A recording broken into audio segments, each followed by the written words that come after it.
ஒண்ணுமே பேச மாட்டேங்கிறீங்க. இல்ல, நேத்து நீ பேசுனதெல்லாம் கேக்குறப்போ ஏதோ ஒரு வேகத்துல பேசுறேன்னு நினைச்சேன். உண்மையிலேயே வேலைக்கு போறியாப்பா? அம்மா, என்ன இப்படி பேசுறீங்க? இளமதி எனக்கு ஏன் பிடிச்சது, எப்படி பிடிச்சதுன்னு எனக்கு சொல்ல தெரியலமா. ஆனா நாளுக்கு நாள் அவ என் மனசுக்குள்ள நிறைஞ்சுக்கிட்டே வராமா. அவ இல்லாம என்னால இருக்கவே முடியாதுங்கிற அளவுக்கு ஆயிடுச்சுமா. அவளுக்கு என்ன பிடிச்சிருக்கோ அப்படித்தானமா நான் இருக்கணும். அதனால நான் அவளுக்கு பிடிச்ச மாதிரி வாழலான்னு முடிவு பண்ணிட்டேன்.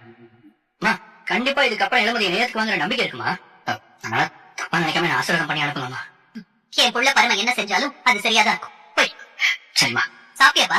இல்லம்மா, வேண்டாம், போயிட்டு வந்து சாப்பிட்டுறாமா.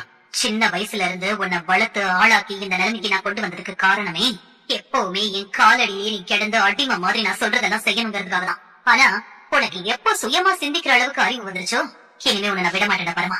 நானா இல்ல அந்த இளமதியான நீ முடிவு பண்ணணும். அப்படி ஒரு நிலைமைய நான் உருவாக்குறேன். அது வரைக்கும் நான் உன்னை விட மாட்டேதா. வேலைக்கு போற என்ன மீறி உனக்கு எப்படி வேலை கிடைக்குதுன்னு நானும் பாக்குறேன். பாப்பரமா பா. நம்ம ரமணா சௌக்கியமா? சௌக்கியம்பா. மன்னிச்சுக்கப்பா, கொஞ்சம் லேட் ஆயிடுச்சு. அமௌண்ட் கொடுத்து விடுறேன்பா. அண்ணா அதுக்காக வரலண்ணே. அண்ணா உங்ககிட்ட வேலை கேட்டு வந்திருக்கேன். வேலை கேட்டா உனக்கு போய் நான் வேலை கொடுக்க முடியுமாப்பா? ஏன்னா எந்த வேலை வேணாலும் கொடுங்க, நான் பண்றேன். எந்த வேலையா இருந்தாலுமா? நானே ஏதோ சின்ன அளவுல கடையை வச்சு நடத்திக்கிட்டு இருக்கிறேன். உனக்கு வேலை கொடுக்குற அளவுக்கு நான் ஒண்ணும் பெரிய ஆள் இல்லப்பா. நீங்க பாரு பரமா, நீ கேட்கிற பணத்தை வேணா தரம்பா, வேலை எல்லாம் இல்லப்பா. சரிண்ணே, வரேன். எந்த தப்பு தண்டாக்கும் போறதா இல்ல. இனி இந்த வட்டி வசூலாது இதுன்னு எதுவும் கிடையாதுண்ணே. அடிக்கடி கூட இனிமே இருக்காது. இனிமே இந்த ஊரு வேற ஒரு பரமனை பார்க்க போகுது.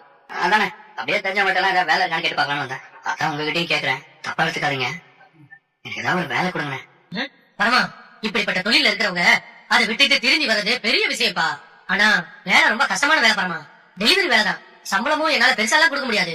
மிஞ்சி போனா மாசம் ஒரு 10,000 ரூபாய். அதுவே பெரிய விஷயம். பரவாயில்லையாப்பா? பரவாயில்லண்ணே, நீங்க வேலைன்னு ஒண்ணு கொடுத்தாலே போதும். சரி சரி, அப்ப நம்ம கடையில